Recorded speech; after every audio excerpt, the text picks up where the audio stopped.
Welcome to the Sales Influence Podcast, where we talk about finding the why and how people buy. I'm your host, Victor Antonio. Thank you for joining me. Thank you for lending me those ears. And if you're watching me on YouTube or any video platform, thank you for lending me those eyeballs. Today, I got Dan, the man, Jourdan. Dan, say hi to the Sales Influence tribe, man. Your Sales Influence tribe is the best tribe out there. I tell you what, I'm pumped up just watching your intro. All right. As you can tell, Dan is a salesman. He's already sucking up to my team, but that's all right, man. I accept that. Dan, how you doing today? Everything good? You know, it's just a good day to be alive. I tell you, I say that every day. It's a part of my morning routine. The first thing I do is, if you could just get into the habit of just saying thank you.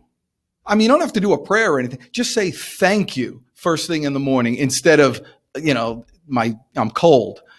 Your day goes better. Today's one of those days. Yeah. Zig Ziglar. Attitude of gratitude, brother. Attitude of gratitude, man. Hey, let these folks know how we first met. How we first met. Well, aside from the stalking. Besides the stalking. That's weird. Okay. Aside from the stalking. We have a mutual friend in Hal Coleman. And Hal's a good guy. He's a pest control marketing guy, and he's a great consultant and all that. And he was putting on a little event here in Atlanta, and asked me to help him out with a couple of things. And then he said, "And Victor Antonio is going to be coming too." And I'm like, my man, because I've been promoting your sales velocity even before I knew you. I thought it was so great, And then so I went there and, I did my little spiel. And of course I stayed around for yours, and I realized how good I could become one day. Oh, that's cool, man. It was a great day, man. Hal Coleman, big shout out to Hal Coleman. When it comes to pest control marketing, Hal Coleman and Mike Stewart, geniuses, what they do. And they help small businesses. So, by the way, I did that for free for Hal Coleman. So, did you? I think he bought me a cup of coffee, maybe. Yeah, but it was a great event, man. But anyway, he's a good dude, man, and I'm glad I met you, man. Since that time, now Dan Jourdan, aka the Sales Energizer, that's his yes. nickname, that's his handle. And so, where did that come from? Where did this whole Sales Energizer thing come from? Oh, gosh, when someone's up and coming in sales, and we can go into it, but I kind of always wanted to get into sales, but I realized early on in school, I wasn't quite good looking enough, to get all the girls. I wasn't quite athletic enough. I mean, I'm athletic, but I wasn't, the great, football player that you would say. And you start reevaluating yourself and see, what do you got that attracts people to you? And I have an unusual amount of energy. And I just use that energy just for positive stuff. When people, I used to play this game in New Jersey. I'm from New Jersey, and people are just mean in New Jersey. Whoa! Hey, I got New Jersey listening in. Don't insult my. Well, they don't mean to be mean, but up yours is a greeting. So they're a little terse. Let's just call it that. They're a little terse.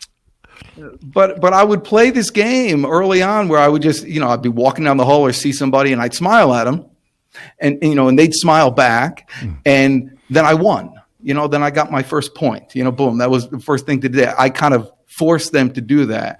And I realized when I spoke with people, what they were getting from me is, they liked seeing me because I would give off that energy. And so it just stuck. Now, from that? I mean, how old were you, man, when you started realizing you had this, Energizer bunny running inside of you, man? Because you're probably like a lot of salespeople, man. If I think a lot of salespeople, tell me if you agree, have ADHD or something, man. I mean, I would have been given Ritalin every day. I know. Well, they wanted to. I didn't. I ran away. It was one of, I'm not taking that stuff. And my dad didn't like any of that stuff. It was same with my kids. He goes, this was his question with any medication that we would do anything. He would say, "Will it change his brain? Mm-hmm. Will it change his brain?" And I said, "Man, I like my brain." And really, that's why I never did drugs, or I never did anything, because I was just afraid. First of all, I'm compulsive. I'd love it. I mean, I'd be like the biggest drug addict out there if I tried. But I figured it's going to change my brain. I'm just not going to do it. Yeah. But how old was I? It was early on. That was 6th, 7th grade. I was afraid of my mother, man. I got stories. Man. With the sandal spanking me. So I was like, ugh. So as you go through elementary school, like what was your first sales gig? I love asking this question. Like, what was your first, like, hey, I got to go sell something? I'm from like this little town in New Jersey called Fairlawn, and on my block, particular block, I'm Jewish. There was a bunch of Jewish people, and back then, hell, there were no Jews in middle management. I mean, like you were going to reach. Nobody's goal was to get into the corporate life. It just didn't happen. So everybody kind of owned their own business, and I tell you, so I remember my neighbor across the street, the Zismans, and they had a construction company. And when I was there playing with their son, Gary, and we were just hanging out, and he went to the bathroom or something. So the dad came over to me and he said, so Danny, what are you going to do with your life? How are you going to support a family? By the way, the Jewish accent almost came out. So Danny, he almost said it. I know. Go ahead. So he goes, how are you going to support a family? And I looked at him, I said, Mr. Zisman, I'm 11. What do you want from me? But this is what this is what the neighborhood was. And so it was constantly, everybody was starting businesses. So what was the first thing? The first thing was, selling stuff in school. There was this closeout, this store that went out of business, and they had all these sneakers, and we somehow bought up all these sneakers, and I was selling these sneakers in school. They were all the same size. What did you sell them for at that time? I mean, what was the price of a sneaker at that time? I thought it'd be interesting. 50 cents. Yeah. I mean, you're a kid. What do you care? I mean, you got them for free. They were throwing them out. Right. So. I remember that happened. happened. Just all exciting. By the way, what did you do? Similar story. We had the gym shoe story. We had, for some reason, this company threw out these gym shoes like into this large bin, right? Yeah. And then all of a sudden we're like dumpster diving, like no joke. It was a big dumpster. And we're grabbing all these gym shoes and we're like, well, I was stupid. I gave them away. I didn't sell them. I should have done that. I wasn't as enterprising as you, but man, that's funny that you have that story. Similar story here. Man. Yeah. Well, the big money maker for all the kids was shoveling snow. Like that was a big deal. Like anytime it snowed, we were all excited because A, no school, but B, everybody just grabbed their shovel. And it was like the weirdest thing how it happens real quickly where people start like picking their areas. And that was a time when I learned wake up early. Yeah. No matter what you do, when you wake up early, you get to pick the houses that you want to go to. Yeah. Instead of getting the leftovers of everybody else. And the trick is you want to get the houses that when the sun rises, it melts the snow on their driveway, because otherwise you could, you do it and it looks like garbage. And people, why can't you make it look like that? So. Now, see, there's a lot of sales lessons embedded in this simple story, right? 1, get up early. 2, territory management. 3, ideal client profile, right? So that's right. This is all sales in the back of your head going, hey, this is how you do it, man. You make it better. Yeah. Everybody wanted the Samuels house. That's right. Samuels had a good house. They had a big house and it had a walkway, but a very short sidewalk area. So was sidewalk easy. Always. Yeah. Big accounts. Those are called the key accounts. You love key accounts. So that's right. How did you transition from, selling gym shoes and cleaning sidewalks to what was your transition into the world of selling, man? Oh, well, it wasn't sales at the beginning. It was business ownership. And I think that's where we are right now. There's different times in history and different kind of revolutions, the industrial revolution and the computer revolution. But right now we're in kind of this real gig economy. Everybody's self-employed. Even if you're a salesperson, if you consider yourself self-employed, you have a much better chance. And so my goal was always to own my own business. And so my first business was I took my college money and before my parents knew it hit them, and I bought a butcher shop like in the next town over in Elmwood Park. Yeah. And turned it into a deli, DJ's Country Deli. And that was my first business. And, it was college money. So people say, oh, there's a big risk. Man, you have nothing if you got this thing. And so if I lost it, big deal. You can't lose something that you don't have. And so, but I worked my brains out. My first year, I worked 365 days in a row because that's how many days there were that year. And the next year, I worked 363 days because Christmas and New Year's was on a Sunday that year. So I said, I'll take a day off. And so we did that. But I learned very quickly in that deli that you could wait for people to come in and you could sell them your buttered rolls and coffee, or you could sell this thing called catering, and then the sky's the limit. And so my first entrance into outside sales was selling catering for that deli, and very quickly I realized that's where the money. It's outside. You just got to ask for it, because anybody will try you once. How long did you own the business? How long did you own that business? I owned that business for 7 years. I sold it when I was 25. Good story. You want to hear a good story? That's why we're here, man. It's a good story. So you sound like a salesman. Want to hear a good story? No, just tell me the good story. Don't tell me if I want to hear the good story. If it's a good story, just tell me the good story. Go ahead.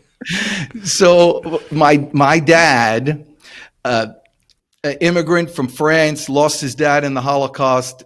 A really good perspective on life. Loved America, but only had a 6th grade education, and so he would give me advice now and again, and all that stuff. And which I'd share with you a little while, but never really got the idea of saving any money. And so never invested anything. He could use his hands, he could buy and sell and do this stuff. And so when I sold that place, I'm 25 years old. I sold for $170,000, more money than, I ever could possibly imagine. Growing up, we never had anything like this. And I put all that money in a savings account, right, an investment account. And that money paid for my dad's retirement for the rest of his life. Oh, that's a cool story. That's the rest. See, when people talk about going to sales and earning money, or going, own a business and earning money, it's because I can say that I did that and still feel that same emotion of pride of doing that for the rest of my life. It's not about the money. It's kind of what you do with it and what you can do with it. Oh man, I agree with that, man. I agree with that. I've learned the hard way, kind of, in the sense that when I started out, we were poor. You know my story, poverty. Yeah. Went to college for money. Took the first job for money. Then moved up the corporate charts. One day I'm making a lot of money and realized I'm not happy. It ain't the money. At the end of the day, it isn't the money. It's what you're doing and what you're doing with the money that will make you happy. So now, I mean, that's pretty impressive though, man. 7 years, you had a business for 7 years, sold it at 25 for, I'll just say, almost $200,000, because I'm an optimist. I like to think that way. Right? And what'd you do right after that? We had a restaurant supply business in Manhattan. I was playing around doing that. But one day, a friend asked me to come down to Atlanta. So I came down to Atlanta. It was like a Thursday. I'll never forget it. And he takes me to a party on a Thursday. And I'm like, oh my, this place is great. I'm 27. I'm like, oh my gosh. And takes me to a party, meet some girl, blonde hair, Southern accent, bakes pies. I'm thinking this place is as good as it gets. By the way, when it comes to lead qualification, that is right up there, right? Baked pie. I got it. That's my target market right there. And so I went back home and moved here 2 weeks later. Wow. Asked the girl to go out with me. Mm-hmm. She says, no, I got a boyfriend. I'm like, what? So there's my first objection. Right. I got a boyfriend. Got competition. And I said, I moved here. And so we talking. I asked her. I asked that girl out every day, not every day, every week for 26 weeks in a row. On the 27th week, I found out she broke up with her boyfriend, and we went to a Met game together at Fulton County, a Brave game, whatever, and. We've been married for the past 25, 26 years. Congratulations. 2 kids, never had and so, but when I first started, she goes, what do you do with all this stuff? So I said, I got to earn some money. So I became a stockbroker, and that's what I did over here. And that's how I learned really how to, how to sell over the phone, how to kind of introduce, how to create immediate rapport, that and the stick-to-itiveness of asking somebody out 26 times. Yeah, man, I love that part. I love this. It's a great story, by the way. Look forward to meeting her one day. When you moved over into the stockbroker, because I also know you have, I think it's a course or a book on cold calling. Yes. So I imagined it came from being a stockbroker. I am the world's best cold caller. Look at I that. don't want to brag. It's not bragging because it's just, and the reason is because I like bragging. it. It ain't bragging if it's true. It ain't bragging if it's true. You heard it here. Dan Jourdan, he is the best cold caller in the world, man. There you go. Well, I mean, it's because I like it. I love the opportunity of being able to meet I get excited waking up thinking, who am I going to meet today? All right, wait a minute. I got to slow your roll here now because this is getting good. So you're telling me, because I want my insane people to hear this clearly, that you like cold calling. Like you don't. Yeah. Listen. I realize it's not normal. Hey, listen, I like cold toilet seats too. But the point is, I like the whole idea of doing something new that's kind of, before we got on this interview, I threw out, here's my thing here. Let's see. Before we got on the interview, I threw out 13 just to get my voice right. You threw out 13 what? Calls. Oh, you did 13 calls this morning already. Yeah, just be in the 15 minutes before we got started.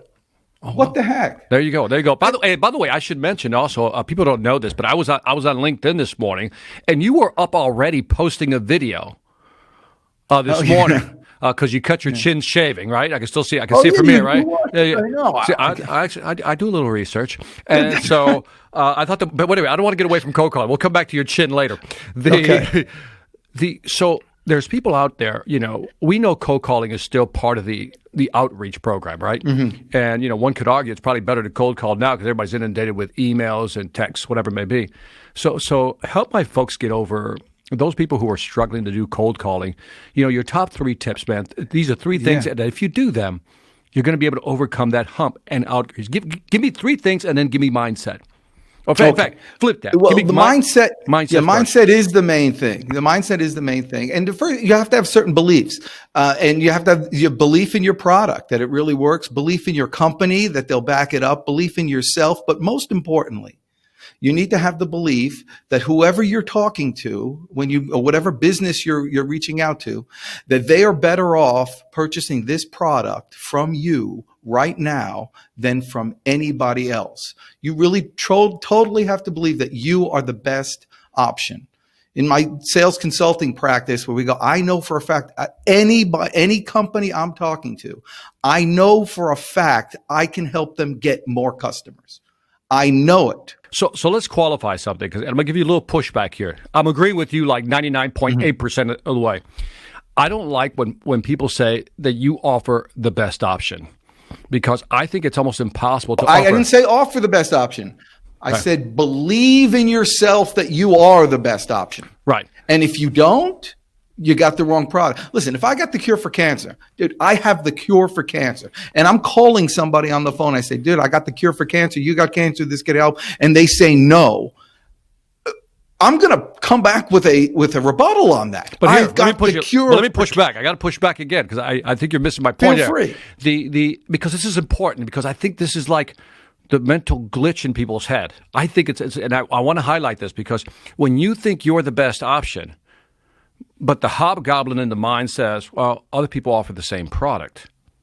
So am I really the best? Because we live in a world of product parity. All products are almost the same. All services are almost the same. So I don't like to say we offer the best option. I like to say that salespeople know how to position their option the best. That's my only twist, because there could be 3 people standing here with the same product, but the person that positions it the best, I think, will win. That's the only slight twist. What do you think? We're almost there. Yeah. Let me Bring it. Parry you slightly here. So why we're here, Matt. You mentioned Zig Ziglar earlier. Mm-hmm. Okay, so Zig Ziglar was famous for saying, and it's even more important right now, the most important part of the sale is the salesperson. Correct. So when I said earlier, the best option for them, it was, you have to believe, buying from you. It's you. Yes. When you have that belief, because listen, I know anybody could sell the same product, but they can't get the Deej. Listen, if with the Deej is an extra 10%, Pause. just because I'm there with By you. the way, if you're wondering what he's talking about, the Deej, that's his other name too. So he's got all kinds of names. He's got sales Energizer, sales arbiter, and the Deej or DJ. Take your pick. Well, you know what that is. Wait. That's I don't want to get off topic. I don't want to get off topic here because right. no, because but I got to write it down because I got to bring. There's a good story with there too. I'm going to write it down. So because I really want, I am now fully with you. I think we're lined up that you believe that you are the best option. If we define you as the best option as you, the product, plus you, the salesperson, that combination is what makes you and I think that's where people. Yes. That's all I want. So that's the belief system. Now people have different ways of getting into the zone. And, of that person, by the way, in the zone me is the Deej. We turn the Deej on. It's a different person. Dan Jourdan, the Deej can do things that Dan Jourdan could never think about doing. So you get yourself, I actually have a little mantra that I use to get into the zone. I say, I lead, not follow. I believe, not doubt. I create, not destroy. I make the news. I don't watch the news. I'm a leader. I'm a force for good, force for God, set the standard, defy the odds, stand up. I take charge. I win. And so now now I'm hopping on the phone. Now I'm a different person. So you got to control your mindset first. All right. By the way, so maybe that's first. It's a good tip because I've heard people do reaffirmation. In your case, you're calling it a mantra, which I dig as well. No matter what you use, I think the point you're making is do something to put you in that state, as Tony Robbins would say, right? Yeah, Tony Robbins. Cybernetics, Maxwell Maltz, in the state, and that's what you're doing, right? You just put yourself in that state. Yes. And so then you're there. And now you have to have all your you have to have your rebuttals there. You have to have your script ready. You have to all of that. But if I can give people one piece of advice. I'm not kind of, you gloss over some good stuff, and I want people to really get you, man, because you're giving good stuff. You're giving gold here. You got to have your script down. What else did you say? You have to have your rebuttals down. Because would you agree that if it's not in you, like memorized, internalized, that's where people struggle. Oh, and rehearse, practice, drill, rehearse every day. Practice, drill, rehearse, because it changes. So I'm calling to see if you might be interested in X. Well, yeah, tell me about it. I mean, even tell me about it is a rebuttal. Even how do you do that? I had a call just today. I talked to her and I said, your type of business, we're really good at helping other people get more customers, more profit and all that stuff. And she goes, how? And so I'm prepared. I looked on my thing for how. My half is, there's a whole mess of things, but the main thing is this. We make sure you and your salespeople get into more conversations just like this, where your prospects ask you, how can you do something for them? Dude, does that make sense? By the way, if you're listening to this, notice how his tone, velocity, and the sincerity just comes across, man. That was well done. That was well executed, man. But why? Thank you. I'm highlighting that because for you it's very natural because you got it down. But there's some people listening to this who think it's just saying the script. But what you just did in that little spit that you just did is that you can feel that you care for the other company. I'm just trying to help you. Dropped your voice. Right, whatever it may be, and it's a beautiful cadence. Mm-hmm. So mindset is first. Have the rebuttals and the rebuttals and the script. The main thing, if you're looking for three things that they could just put to use today, if you can use today, it's for crying out loud. Stop saying "How are you?" when someone, how you doing today? Just don't say, as soon as you say, how are you doing today on the phone, you finally get somebody say, how you doing today? And you think you're saying, hi, how are you doing? You think you're being nice, but what they hear is cold call. Yeah. And they literally put up their defenses and you're building a brick wall between you just by saying those words. So don't say those words. Instead, use the 7 magic words. And the 7 magic words are, I wonder if you could help me. Natural. Hey, Victor, I wonder if you could help me. Who would be the person I would see? What happens is help is it's such a special word. I learned this actually when I had my first business. I learned this. When somebody walks into the store, what are you trained to say? Hi, how may I help you? So when you read somebody out, and even if you say it first, you're in essence letting them do their job. A receptionist answers the phone. Hello, this is Joni. How may I help you? Well, hey, Joni, thanks. I wonder if you could help me. My name's Dan. I'm with the company. and you're off to the races. If you say, how are you doing? You push people away. Yeah.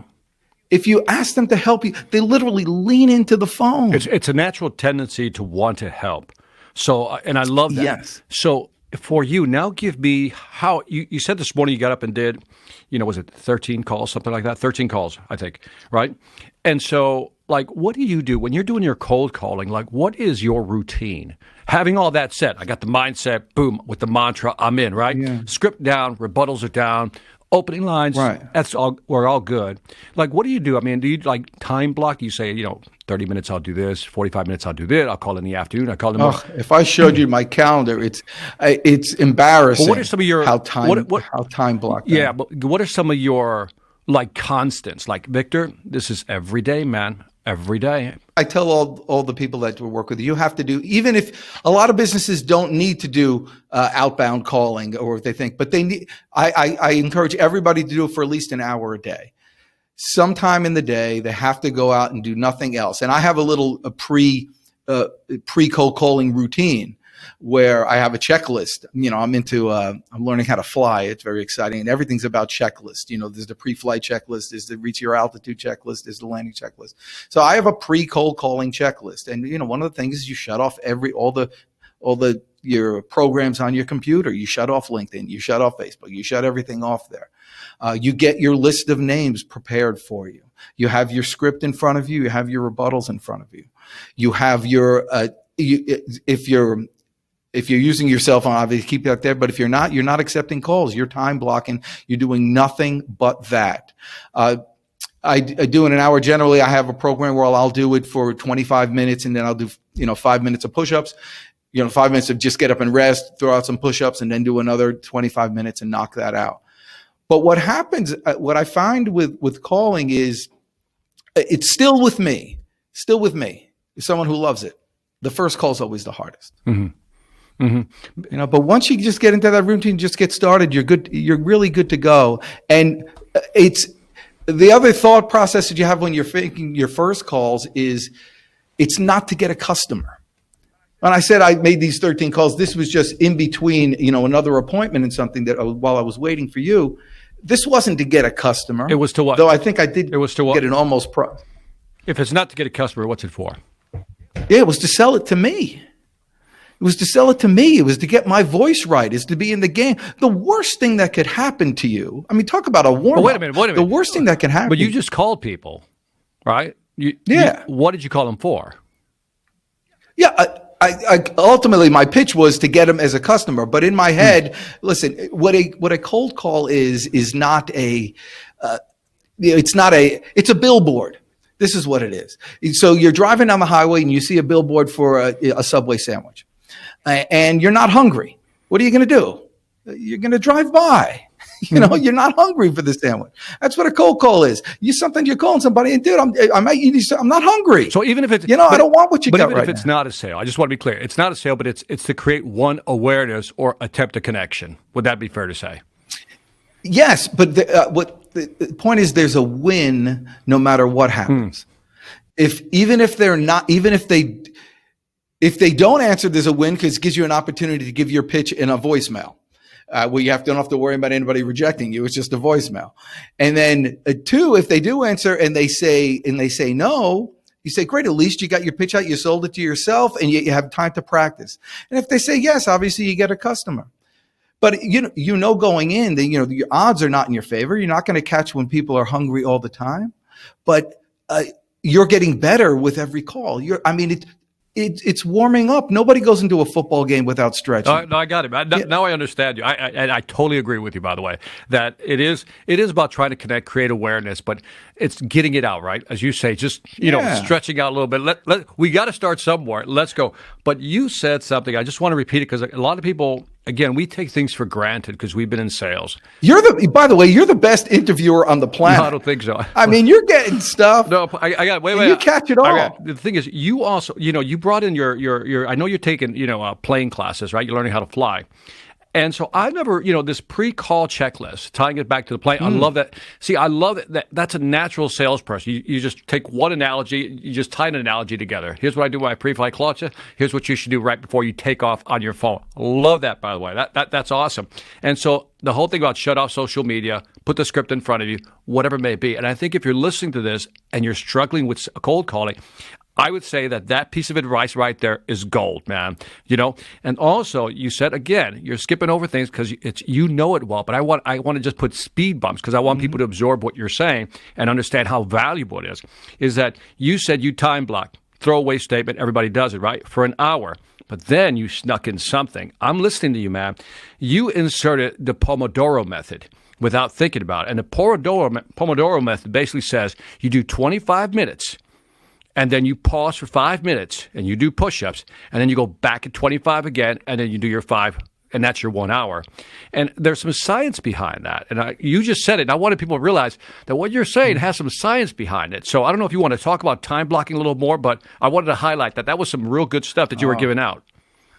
Yeah, I learned about time blocking years and years ago, and I guess I forgot. It's probably the Pomodoro method. I used to do 50 minutes and then 10-minute rest, 50 minutes, 10 rest. But this seems to work better for me. Yeah, I time block nearly everything. I'll time block time to think, or time, obviously people do to exercise, but sometimes you just need to think. Sometimes you need to just shut it off and do. And, what's great about, making your calendar work for you like that is that you're always able to adjust it. You're always able to adjust it. And you find that you find that if you have to write down, I'm resting here or I'm watching TV during this time, you're so embarrassed by looking at how much time you're wasting, you do less of it. And I find by time blocking your time, you can gain an extra 4 hours a day. I believe it. Can I ask you a question? Before again, I'm just you're into it, man. I want you to get. Yeah. Did you find? I've never asked anybody this question, but I think it'll be interesting to get your response. Did you find, because like me, a lot of people, you have ADHD, that that you had to time block because it was the only way to discipline yourself? Yeah, and lists and checking off. The amount of joy I get of checking off a task, like after it's completed, because left to my own devices, I'll have 1,000 different tasks, nothing I'll get done. But I want to get, there's something subtle here. I sense it. My brain senses there's something here. Okay. When was the moment, because I've had this, where I'm just like losing time, Dan, like you said, I need 4 hours a day, and I'm going, dang it, I really have to just start really, when was that moment where you said, I have to start doing this because I'm losing time? When did that sense of urgency kick in that you said, because everybody knows about time blocking, everybody knows about goal setting, but they don't do it. When did you realize? Okay. All right. So here you go. Now you're getting the real meat of it. Okay. So I talked about my dad. All right. So my dad is the immigrant that came with ever. And he got sick. And so he moved to Atlanta, and my dad actually lived with us for 9 years of like declining health. And so at that time I had a lawn care company, several franchises or what have you. And I was growing that, and we had a warehouse, and I was working a lot. And my dad required many hours of taking him to doctors, back and forth, and all this stuff. And my kids were little when the whole thing was happening.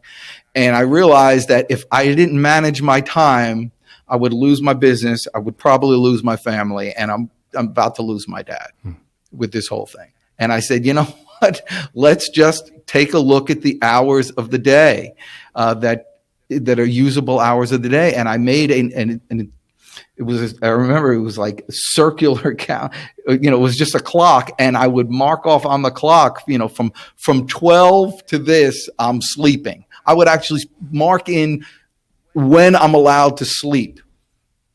And I realized something. I realized that your day is 24 hours. It's the whole thing. It's 24 hours. Like you don't have to spend time, especially now with traveling and all that stuff is so little. You don't have to spend hours and hours a day getting to and fro places and not using that time for something. And so I had to manage it. I had to manage it, and it became an obsession. It's interesting. And so, I love it. and that's where I am. It's just, and it worked out well. Worked out well. No, I love that story because it's, even if you had to have like a dramatic event in your life for you to finally realize, hey, I need to start managing my time. And I think, a lot of people, a lot of us, including me, at the end of the day, you're going, what did I do today? What did I do today? And so I'm always going through that. Hey, you mentioned franchise. Talk to me, man. I didn't know this. Oh, I had, my wife always tells me, never again with the franchise. And so, does she have a Jewish accent, by the way? Does she have a Jewish accent? Does she say like that? No, she's not. I married actually, I don't know if it's a bad word. I married a nice little shiksa. I have 2 goyish babies. Anybody Jewish will know what I just said. Franchises are good. What franchises offer you is a system of how to run a business. And so the system is great because it reduces your failure rate because they're giving you that system, the system of sales, the system of business consulting, all the stuff that you do for people. The only challenge is after about a year or two, you no longer need that system anymore because you're in it and you know it, but you're constantly paying for it with the royalties. And so it becomes a little fight with all that. And so I think franchises are great for people to get started with, but they're tough to sell. Because people don't want to pay for that extra stuff that they may not need. Would you recommend if you had to say this personality should be an entrepreneur, start their own business, this personality definitely should be in franchises, how would you divide that pie up? Like, how would you divide personalities up like that? Listen, a franchise is a business. Okay. And that's all it is. And everything is a business. The sales industry you're in business, everything's a business. And for me, the definition of a business is very simple. It's having a customer. Having a customer is a business. You can have all that other stuff in the background, but if you don't have a customer, you got nothing. And you can have a customer and have none of that stuff in the background, but you still have a business. So the mindset of anybody in a franchise or any kind of business has to be, how do I get a new customer? But wait a minute. Let me push you because customer? that's the easy answer. That's the layup, right? You've done both. You started your own business, right? Had the deli for 7 years, right? And then you did the franchise. And there's 2 different personalities. I'll put some breadcrumbs out there. You tell me if I'm going. If you're just like not the person that knows how to develop business, you don't know a lot about business. You're scared. You don't understand systems. Then maybe franchise would be a good kickoff point if you wanted to jump into something with a little safety net and security. If you're that's if you're risk averse. If you're not risk averse and you really love the freedom of creating, I think that's what I was alluding to. I mean, do you see that? Am I wrong or, add some flavor to that. I'm trying not to be all down on franchises. I'm not down on franchises because I think it works for some people. It really does work. Not for some people, for a lot of people. Starbucks. There you go. I'm not a big fan on limiting my income and ability to grow. And franchises, by their very nature and their territories and all that stuff, have that inherent issue about them. So yes, there's some safety, but there's always a trade-off. Security for growth opportunities. So absolutely. Someone first getting started should talk to you first, or me first, or someone before they do it to find out, because everybody's different, and you can get caught up with some big expenses. A lot of service franchises, I think, are really, good avenues for people. But when people go into retail franchises where they have to, get a lease for 5 or 6 years or 10 years or whatever it is, they don't realize that's their biggest expense. They're on the hook for that $3,500 every month, whether or not they're making a penny. And so, get your feet wet in a good service franchise business first before you're going to outlay that type of money. So you do, one of the things I want to highlight that Dan does, you got perfect segue, by the way. I don't know if you just self-segued yourself. That's what I'm here for. Is that you work with small businesses, small business owners, and I'm sure some entrepreneurs here and there. And I think, going to a guy like you would be very valuable because it says you come to a person like me right? Because I've seen both sides, and what you're stating is absolutely right. They're trade-offs. And it would be interesting to talk to the person through those trade-offs. Do you find that when you consult with businesses or people? Oh yeah. Well, a lot of the most successful small businesses almost kind of fell into it. I'm dealing with the one guy who was, he was working for a company, and then the owner died. The son took it over. He didn't really know what he was doing, and so they lost a lot of clients. And so a couple of the employees, he being one of them, said, "Why don't we go out on our own?" And they talked to the clients. They said, "We'll give you the business. You just go out on your own." Done. And then they have a few clients there, and they grow, but then they reach a point where they're not growing. And in business, I think Tony Robbins says, you're not growing, you're shrinking. You're not climbing, you're sliding. There's no in between. And if people can get past that hump, that little, that first plateau, and just, suck it up, hire someone like you or me, and push it to the next level. If they can just get over that hump, then the sky's the limit. Or it'll kill them and they'll have to sell. So when you work with, and I love the example you gave about, because a lot of people do fall into success, like literally like trip into it. Mm-hmm. And so let's go back to this example of, the parents died, they owned the business, then they decided to go on their own. And now, they took some clients with them, right? Took a little portfolio with them, but now they got to grow the business. When you're dealing with those type of businesses, not all, just that fell into businesses, they really haven't had to build the systems. How do you help them, Dan? Like, what are some of the things you do if a small business owner is listening now and they're struggling because they're not getting new clients? Give me your mini blueprint, and then they'll check out the Dan Jourdan, spelled Jour Dan, on your website. But walk me through a little mini blueprint of how you would help me if I was in that situation, struggling to get sales. Sure. Well, the first thing that just everybody needs to understand is there's three parts of a company. There's the production, there's the sales and marketing, and there's the administration. Those three sections. Pick one that you like, pick one that you're good at, but don't do the other ones. And generally, the owner of a small business is generally the highest producer. And that person can't leave. That the owner of the company is the one who's bringing in all the business. People are doing business with the company because of the owner of the company. If that's the situation, you've limited yourself again. It's like being in a franchise. You can't even sell it, because if you leave, so does all the business. And so what we do with companies is make them aware of that, and then with their help and over a period of time, 6 months or so, we can build self-functioning, highly profitable sales divisions to their business, sales teams to their business, or maybe just one person to their business, where the owner no longer needs to be the top producer. So how do you do that? Because I think that's tough. And you're getting on a great topic, because there's a lot of owners who don't realize that, Michael Gerber said, I think it was the book, The E-Myth, right? Never work in your business, work on your business, which means you're not actually running it. And so, but you're highlighting something that's a big problem out there, right? The main salesperson is the owner, and the owner doesn't know how to transition out of that. What have you done to help the owner, like, basically transition out of that? How do you help them do that? Right. And then the challenge is they say, "Oh, I need a salesperson." So they hire a salesperson, kick him in the rear end. He goes out and fails, and then I'm never going to do that again.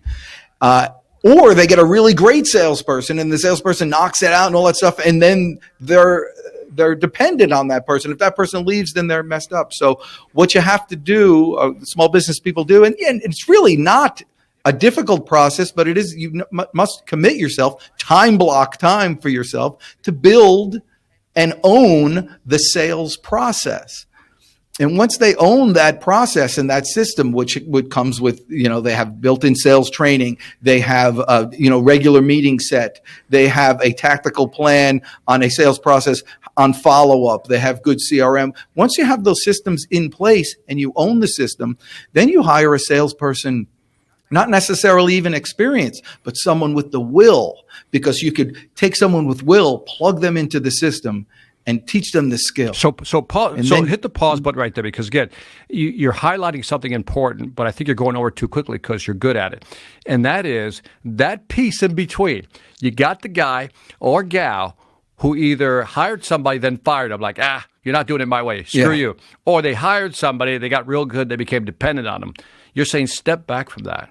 And then you say, figure out your system. In other words, you, the owner, you said the sales training, be the hiring process, because this is where you help them. And then the follow-through process, and have the tools available, But this the is CRM services, the email follow-up. Well, this is the reason I want to highlight this, because this is what you do well, is that you take, the thing is, then you said after you have all that in place, then you hire somebody, right?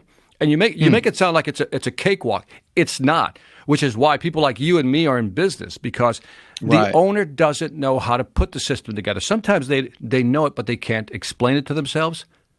And it's almost like you got to pull it out of them, help them organize that. Talk to me about, some customer like that, maybe in the past, that you had to really like, dude, stop. Let me show you what we got to do first before you bring anybody on. Do you have any of those stories? Yeah, well, of course, and I'll share one, but here's the reason why. They're smart. These owners are smart. They're animated. They're good. They're the best salesperson because they are the best salesperson. And and they love it, and they have the passion, and they're into, and it's difficult for them to give that. Man, I want to do that. It's hard for them to get out their own way, right? It yeah, really is. I mean, they want to do that. By the way, if you're an owner and you're listening to this, I really want you to listen to what Dan is saying. Get out of your own way. Step number one. Go ahead, Dan. But what they have to want more than that is a real business and a real life. They have to have an incident that just happens, or the potential, or a family member, distantly, something that they could see. Oh my gosh, if I had to take off for 3 months like they did, what would happen to my business? I love it. Because we like the control. The reason why we're not in a franchise is for the same reason. We don't limit it. We want the control. They want the control. They're good people. So once that kind of event happens, which happened in this one case that I'm talking about, that was very difficult to give up. Everybody thinks that their business is so unique. And the processes, but this was a bidding system that they were doing a lot of government work, and he had relationships with people and all that stuff that he felt that nobody else could take over. And so what we did is said, okay, I'll tell you what, you keep those accounts and you keep doing all that, and we're going to build something on the side over here without you. The only thing is you're not allowed to butt into ours. We won't butt into yours, but you're not allowed to butt into ours. And then within 3 months, it started all mashing together, and he realized maybe I could take off. And so we did a test, and he took off for 2 weeks, and the rule was he wasn't allowed to call in once. Love it. Yeah. And he came back, and smooth sailing, picked up by the way, they put on $1 million client this year. Congratulations. $1 million. Yeah, it was very exciting. You said something interesting. You said that they really want, I guess you got to remind owners of this, that you want a real business and a real life. That's what you said. Real life. That's what you said. But it's a heavy statement, because what the owner wants is, I want a real business. What's a real business? Something that runs, and I know is more predictable than unpredictable, more stable than chaotic. That's the real business, right? And then the real life is what you just said, the ability to walk away from it and it still runs, and you're working on your business. I love that phrase, man. Real business and a real life. That's heavy. Well, if I think it was Michael Gerber again, I think we read the same books, who said, if your business isn't giving you more life, it's taking it away. And, again, there's no in between. And so you just work on that. I have a great friend, the one who got me into flying, and, his life started when he, hired a consultant to go ahead and fix his business. And it's a great, very successful business, enough so that he, just bought a new plane, and he's, flying around, ostensibly seeing clients. Crying out loud, he's just flying for enjoying it. for fun. Hey, by the way, as we close this out, I want to bring it full circle. I don't forget these things. So this morning, you're up on some building doing a video. You're bleeding from your chin profusely. I'm just building it up so people go find your video. And you say the following. And I want to close out with this because I thought this was an interesting statement.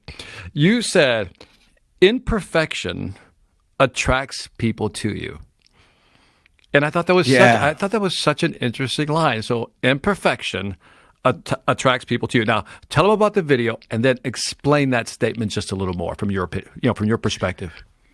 You're asking me to remember something from this morning. I got up at 04:30. I don't know what I'm talking about. I just get going. I just shaved and I cut myself. But that statement, imperfection, that came from this girl that I knew in high school, and I actually must have been college years because we was in a bar and stuff. And she goes, she was beautiful. Nobody ever walks up to me. Nobody talks to me. The guys were scared to talk to her. And I said, this is what you need to do. Go to the bathroom and go get some toilet paper and stick it to the bottom of your shoe and give these guys a chance to come over there and help you. Give them, be a little awkward and embarrassed and all that stuff. And that's what we did. And that's when I realized that's what happens. Everybody tries to be so perfect. And you talked about cold calling and everything. There's no one right word or that you could say or something that you can't say. It's being authentic. It's being real. It's really think that you can help somebody and just be honest. That's the secret of sales that people don't remember. Yeah. Unwaveringly honest. Is this a cold call? Yes. It's as cold as it gets. I don't know anything about you. You're on a list, but I really think we can help you. Honest.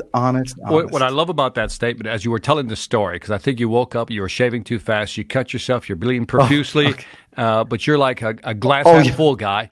And so you say, hey, I get to talk about my chin today, and Victor gets to talk about it on his podcast as well. But I thought that whole thing about imperfection attracts people to you. It's interesting because when you seem too perfect, it's like people think, okay, they have it all done, they have it right. And they're almost, it's like, it's the handsome guy, beautiful woman syndrome, right? It's like, it's a little intimidating. And by being a little vulnerable and letting the blemishes show, so to speak, that people are less afraid to approach you. And I think it's an irony, right? You're right. And in sales, use what you have. If you're young and you're just getting started, be that young, first week salesperson. Listen, I'm sorry. This is like my first week and I'm just trying to figure this stuff out. I apologize if I'm calling you, whatever. Let them take you under their wing. Let them help you. And then when you get a little older, offer some advice. Give to young people. Get inside. Use what you have. Yeah, it's okay. And be honest about it. I love that. It's okay to be imperfect, man. On that note, Mr. Dan Jourdan, let these folks know. Hey, I got a book. Okay. You got to talk about the book, Sales Proverbs. Okay, well, why don't you talk about it? Go ahead. Okay, well, listen, it's not about how to sell better. You can get that from Sales Velocity, which I tell a lot of people to get. Thank you. This is how to live a great salesperson's life. Give me one of the Proverbs, one of your favorite ones in there. Let's close this out right. You brought up the book, so let's close it out with a good one. I tell you, if you want to be a better salesperson, first be a better person. Wow. I think work on number one. Oh man, let's end it with that. That's a good one. That's a good one to end with. Dan Jourdan, let them know where they can find out more information about you. Sure. Well, of course, you can go to Amazon for the book, but if you just pull up my name, Dan Jourdan, on Google, you'll be sure to find a bunch of stuff, and we'll get you all hooked up. He's all over the internet. And on that note, from Dan Jourdan and myself, Victor Antonio, this is the Sales Influence Podcast. Leave me some feedback on iTunes, Stitcher, YouTube, Pandora, wherever you find me. Leave some feedback. Love to hear from you. Check out Dan's book, and after you do that, check out the Sales Velocity Academy. 50 courses, over 500 videos. Go to salesvelocityacademy.com. And lastly, I want to remind you, Dan would agree with me that selling ain't hard when you know how. Take care. Boom.